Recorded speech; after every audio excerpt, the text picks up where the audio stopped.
surat Al-Baqarah ayat 259. Dalam beberapa ayat ini ya, kita itu banyak sekali mempelajari tentang kisah-kisah. Semua kisah yang ada dalam Al-Quran itu tujuannya satu, untuk menjadi ibrah, menjadi iktibar buat kita semua ya. Termasuk dalam ayat ini. Ayat ini mengisahkan aukalladzi marra ala qaryati wa hiya khawiyatun ala urushiha. Jadi kejadian pada ayat ini itu kejadian pasca Nabi Musa ya. Kalau kemarin kita mempelajari tentang kisah dari Nabi Samuel, ya, kisah Nabi Samuel beserta cikal bakal kerajaan Daud, yakni yang dipimpin oleh seorang yang dipilih Allah juga, dipilih oleh Nabi Samuel, yakni Tolut. Kita juga mempelajari kemarin tentang bagaimana kaitan kisah Tolut itu dengan kehidupan kita saat ini. Ya, bagaimana Allah berfirman melalui nabinya dan disampaikan kepada Tolut juga bahwa nanti kamu akan mubtalikum binaharin.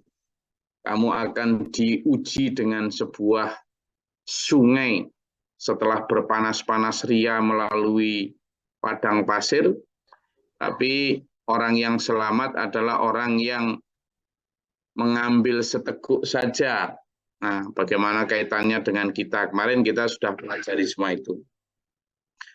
Nah, di ayat ini kita pelajari tentang seorang nabi lagi yang tidak terkenal dalam 25 nabi rasul itu. Nama nabi itu adalah namanya Nabi Uzair. Ya, Nabi Uzair.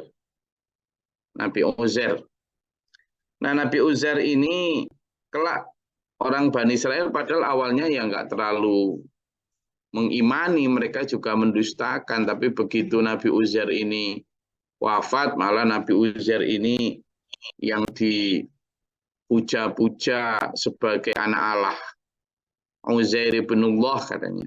Nah, Nabi Uzair ini terkenal sebagai nabi yang suka berkelana, dia menjelajah negeri-negeri lah.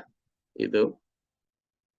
Nah, Nabi Uzair ini berkelana, suatu saat beliau melewati satu negeri, yang negeri itu dulu terkenal subur, terkenal makmur, sejahtera, gemah ripah loh jinawe lah. Negeri itu. Tapi kemudian karena penduduknya, pemerintahannya itu kemudian berfoya-foya, angkara murka sampai melupakan syukur, melupakan taat kepada ajaran Nabi Musa, sehingga negeri itu diazab. Diazab, hancur lebur lah. Negeri itu menjadi lulu lantak, tak tersisa. Atas kuasa Allah diazab. Banyak sebenarnya negeri-negeri hebat yang kemudian awalnya diberikan karunia oleh Allah satu kemakmuran, satu kemajuan yang luar biasa, tapi karena penduduknya, pemerintahannya saat itu, kerajaan-kerajaan yang memimpin saat itu berbuat angkara murka, kemudian rakyatnya juga berhura-hura sampai melupakan ajaran Nabi Musa, sehingga dihancurkan oleh Allah melalui sebuah adab. Nah, Nabi Samuel melewati itu. Ini disebut marra ala qaryatin wa hiya khawiyatun ala urushiha. Negeri itu sudah hancur lebur ya. Qala, maka Nabi Samuel berpikir dalam hati sambil duduk itu berpikir. Anna yuhyi hadhillahu ba'da mautiha. Ya. Waktu itu memang dia belum menjadi seorang nabi, masih menjadi orang yang memang seperti kemarin kejadian ketika Nabi Ibrahim ya, ketika Nabi Ibrahim mencari Tuhan itu, kemudian ketika bertemu dengan matahari, bertemu dengan bintang, bertemu dengan rembulan kan gitu. Nah, kemudian pada akhirnya, nah ini dalam pencarian itu Nabi Uzair ini bertemu satu negeri yang awalnya makmur lalu kemudian sudah dihancurkan, dia berkata, "Anna yuhyi hadhillahu ba'da mautiha." Gimana ya caranya Allah menghidupkan lagi? Atau bagaimana caranya ini hancur lebur nanti kok katanya konon akan dibangkitkan lagi dalam hari kiamat. Maka dia sambil berpikir, merenung gitu, tercenung di satu sudut negeri yang dihancurkan itu sampai kemudian naik khimar ya. Khimar itu kayak keledai gitu. Jadi kuda yang kecil tapi memang kuat menahan beban kuat ya, dia kuat juga dalam perjalanan. Dia sambil duduk, kemudian sampai tertidur di satu bawah pohon gitu, di satu lempengan batu dia tertidur. Nah tertidur, dia merasa ya tertidur aja. Nah tapi atas kuasa Allah, dia itu ditidurkan sehari, setahun, 10 tahun, 50 tahun, sampai 100 tahun. Sampai dia tinggal tulang belulang. Dan tulang belulang pun hancur bersama tanah sudah. Gitu. Nah, kemudian atas kuasa Allah di sini disebut fa'amatahu mi'ata amin summa ba'athahu. Nah, selama 100 tahun itu ya sudah terjadi pergantian kepemimpinan kerajaan, sudah terjadi peperangan, macam-macam, tidak tahu apa-apa ini. Nabi Uzair ini, tidak tahu apa-apa dia. Karena dia merasa dalam tidur aja. Begitu dia bangun, kaget. Karena kondisi telah berubah. Kondisi telah berubah.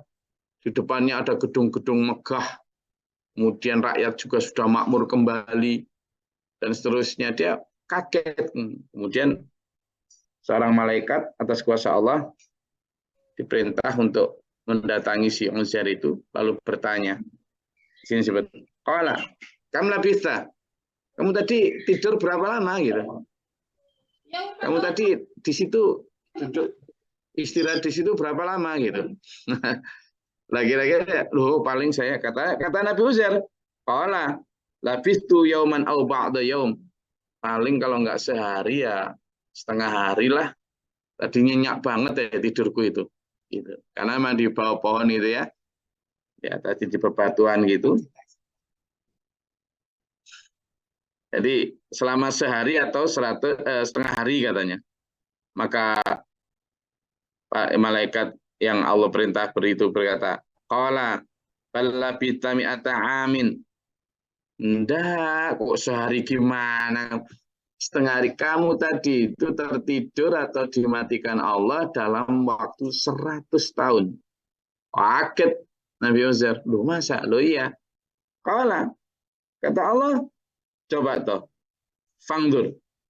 Coba lihat, ila ta'amika, pada makananmu. Nah, namanya 100 tahun ya.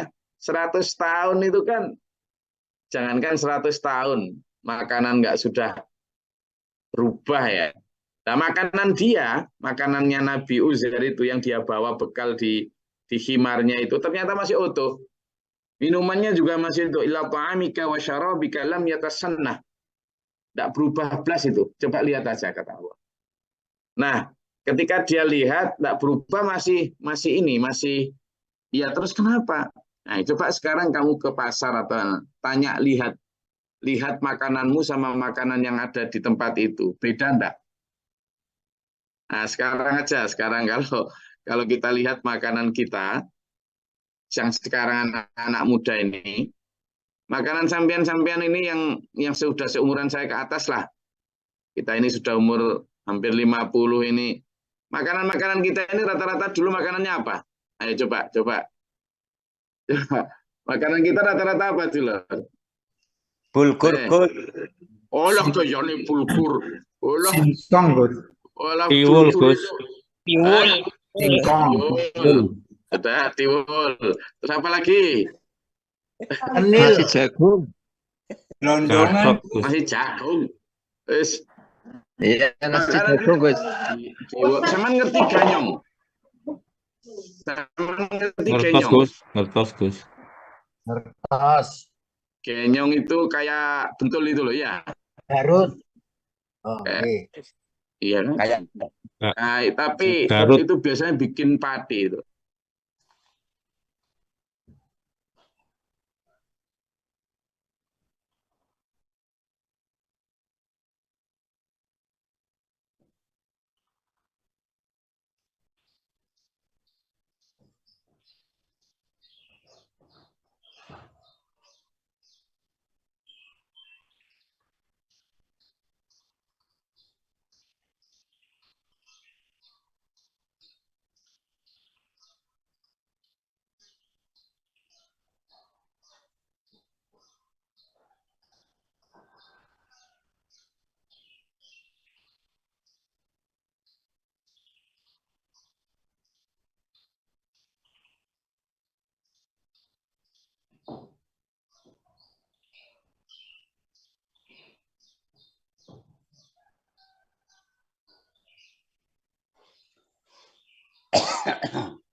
bagusnya hilang.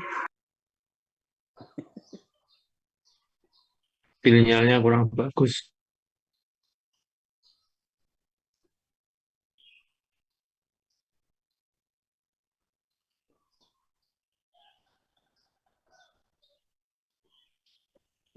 Oh, baik ini. Oh, jangan enggak. Enggak, ngopinya kalau enggak. Berarti cepat.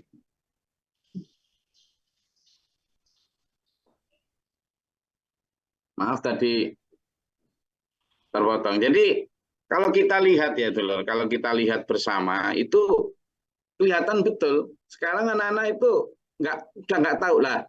Saat itu juga begitu. Coba tuh lihat makananmu, coba tuh lihat minumanmu, wahai Uzair.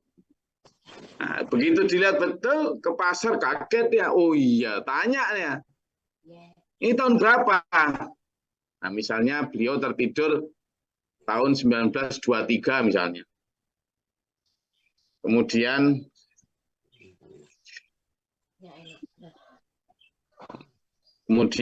dia dihidupkan lagi bulan ini misalnya tahun 2023. Berarti kan 100 tahun itu. Nah, 1923 makanannya seperti apa? Nah, melihat makanannya anak-anak sekarang itu begitu bangun baru kemudian dia lihat. Kemudian juga wangzur ila himarika, coba lihat himarmu, mana himarmu? Dia lihat, ya tinggal tulang belulang. Maka Allah berfirman, walinaja'alaka ayatan linnasi, dan kami menjadikan kamu sebagai tanda kekuasaan, sebagai pelajaran untuk manusia. Wangzur ila al-idhami, dan lihatlah bagaimana kami tulang-tulang tadi. Nah, ini misalnya dari rekaman. Mas Wada, tolong dimatiin ininya. Ya, jadi kita bagaimana memahami ayat-ayat Allah itu dari kejadian-kejadian dulu. Kan seolah-olah ini tidak mungkin. Tapi karena kita menjadi orang beriman, maka kita harus yakin bahwa memang itu terjadi. Bagaimana Allah menyusun tulang belulang yang sudah awalnya tidak ada, kemudian menjadi ada, itu sampai kemudian bagaimana tulang belulang itu dijadikan dan dibungkus. Di situ disebutkan sebagai kaifanung shizuha, kami menyusunnya tumanaksuha lahman, lalu kami membungkusnya dengan daging.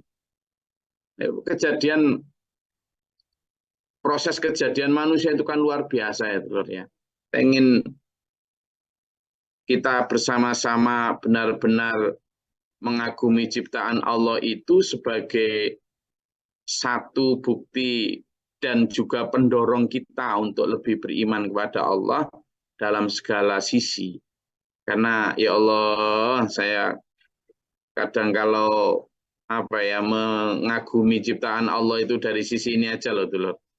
Bagaimana makanan itu kemudian diolah menjadi enzim-enzim bukan hanya ya, oleh sistem pencernaan kita. Kemudian kok bisa di situ juga memisahkan mana yang bisa dijadikan sampah, kemudian dikeluarkan melalui respirasi baik, melalui keringat, melalui ludah, melalui ingus, melalui kotoran dari seluruh lubang yang ada di tubuh kita. Itu ya Allah, tidak ada sudah manusia secanggih apapun sekarang itu belum, dan sepertinya tidak akan pernah mampu untuk itu. Nah, karena itulah maka kita memahami ciptaan Allah itu. Kemarin sudah kita pelajari hadisnya bahwa tafakkaru fi khalqillah wala tafakkaru fi dzatillah. Berpikirlah tentang khalqillah, ciptaan Allah, dan jangan berpikir tentang zat Allah karena nggak akan mampu.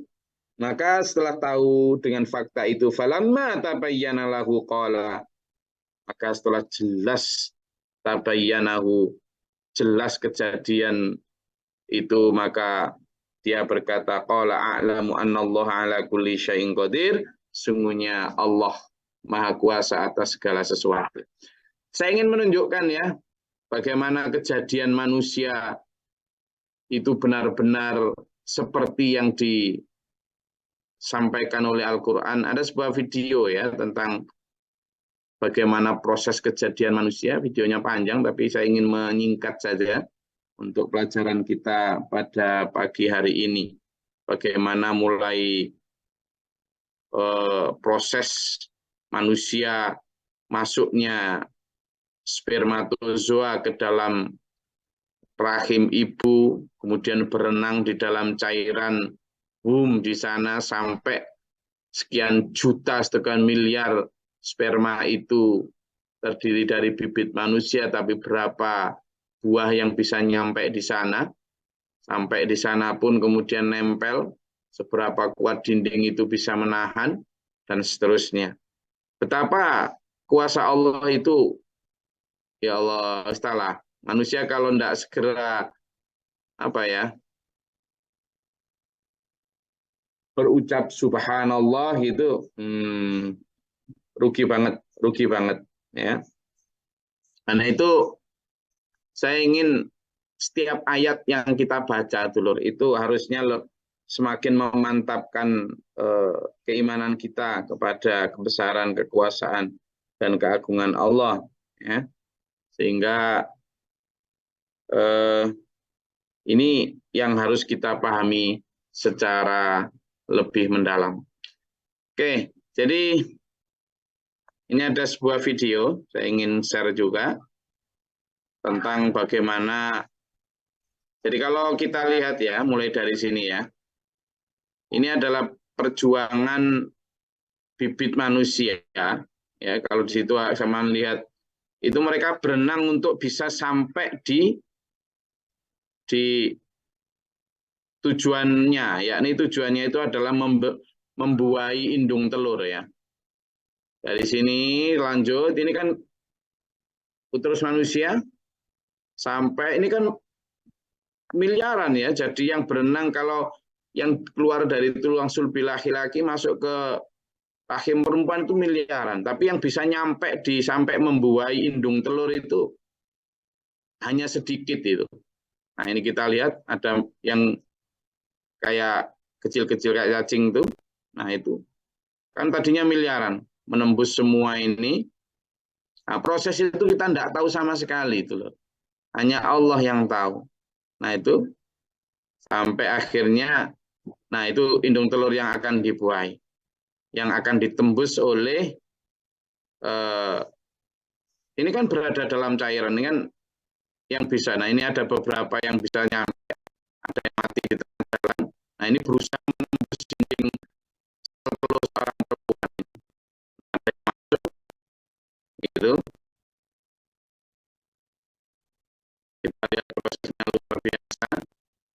Nanti hanya beberapa, nah, ini ada yang sampai bisa nembus.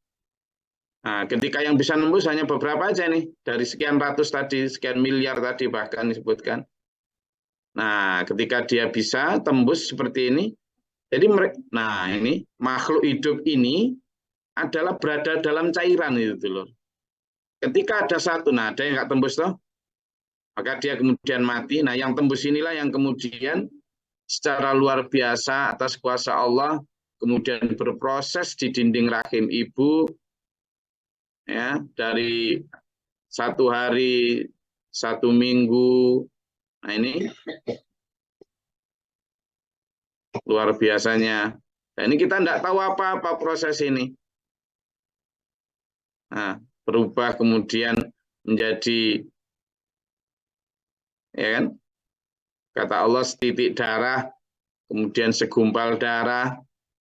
Nah, ini bertemu dengan indung telur ini.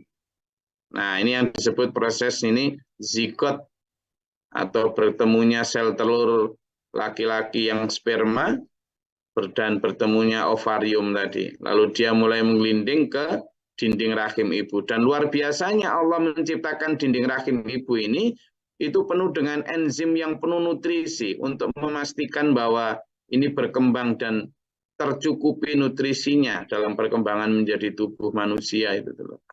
Ya, proses ini lama, berkembang menjadi telur, berkembang terus, iklan. Ya, berkembang terus menjadi segumpal seperti ini, lalu berkembang terus menjadi seperti ini, mulai kelihatan bentuknya, betapa kuasanya Allah dulur. Kita tidak tahu apa, kita dulu hanya ini loh dulur, yang sekarang jenderal, yang sekarang presiden, yang sekarang menteri, yang orang kaya raya, kita itu hanya ini loh, selemah ini, istilah jangan bete. Ya, kita lihat terus berkembang, mulai ada detak jantung, Tuh, ini setelah proses hampir berapa 3 minggu atau 4 minggu ini, mulai ada detak jantung itu. Nah, mulai seperti ini, kita selemah ini. Ini belum ada tulang belulang, juga belum ada daging. Tadi kan nungshizuha, tumanaksuha lahman. Nah, ini dalam rahim, kita tidak tahu apa-apa, seorang ibu juga tidak tahu apa-apa, bapak juga tidak tahu apa-apa. Nah, dalam proses ini mulai berkembang, ada kaki, calon tangan. Nah, kan tulang-tulang ini mulai terbentuk ini. Ya. Nah, mulai mata mulai terbentuk. Dan ini saya percepat, mulai memanjang tangannya. Jadi tangan di laut kita itu ya dulu kayak tangan yang ada siripnya begitu. Mulai berkembang di rahim ibu. Nah, ini mulai ada proses hidung kan. Ini mata.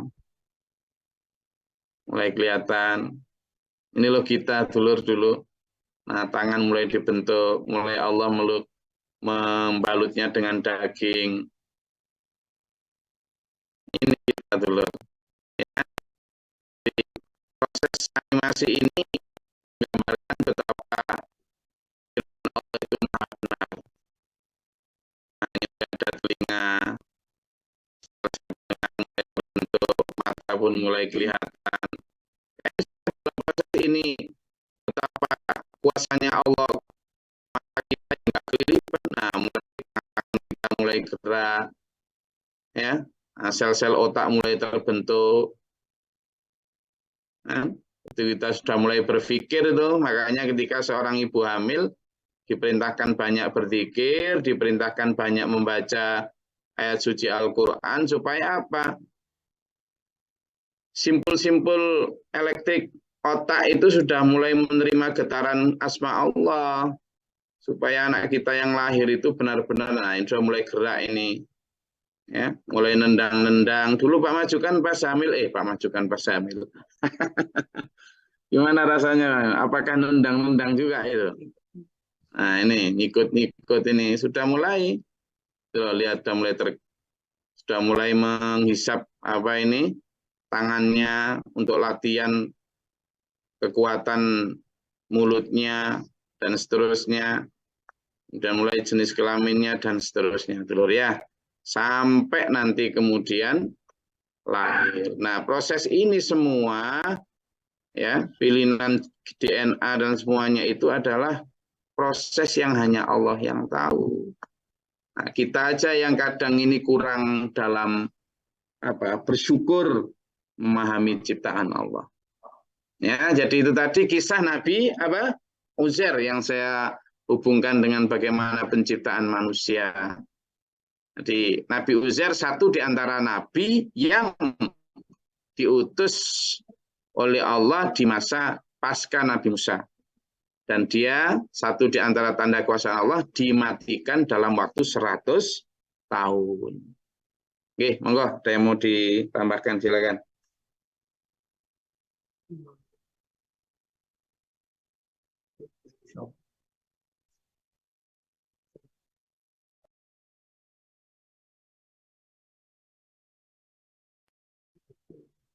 Ada yang mau tanyakan?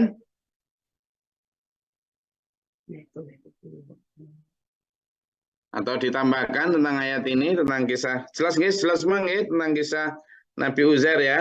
Jadi nanti ini bisa juga untuk dulur-dulur semua cerita kepada anak bagaimana menanamkan akidah tauhid yang benar-benar mantap supaya anak-anak kita tidak hanya dijejali dengan cerita tentang Naruto, tentang komik-komik Jepang, ya, mending kita masuki dengan cerita-cerita kisah-kisah dalam Al-Quran. Kemarin kita sudah cerita tentang Nabi Samuel, sekarang hari ini kita belajar tentang Nabi Uzair.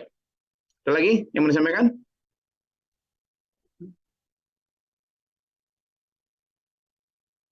Jadi umur para nabi terdahulu itu lama-lama ya, lama, dan ya itulah kesabaran para nabi dalam membina umat.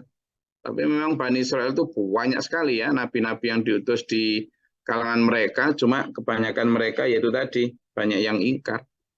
Hanya kita jadi satu pelajaran lagi ya dari kejadian itu adalah bahwa banyak negeri-negeri makmur zaman dulu yang kemudian dihancurkan Allah karena penduduknya yang kurang bersyukur.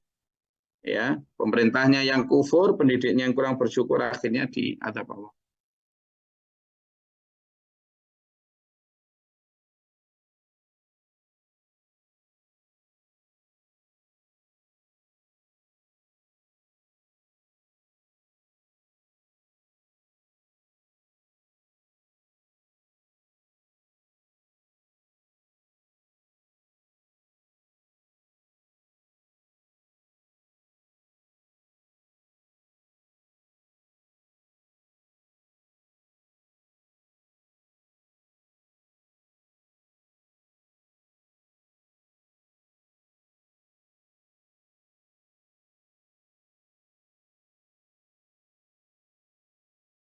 Untuk kita dalam siratul mustaqim ila ahliya hasnati mamin. Allahumma shalli wa sallim barik ala sayyidina Muhammad wa ala alihi washabihi ajma'in. Allahumma fir lil mu'minina wal mu'minat wal muslimin muslimat wal ahyan astaghfirullahaladzim.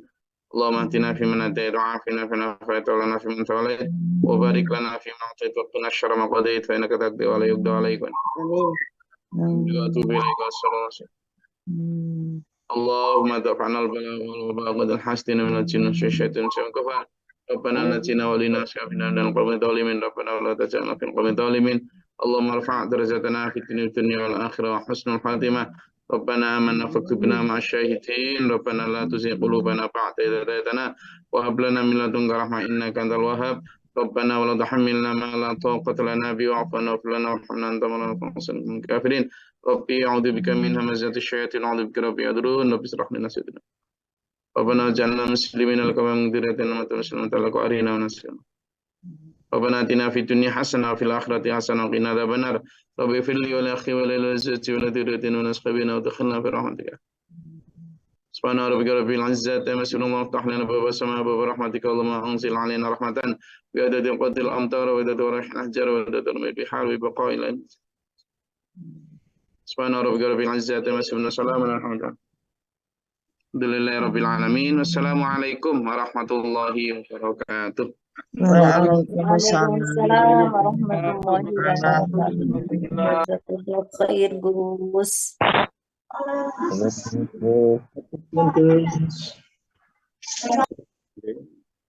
Yang barat kan bisa gede wes gitu.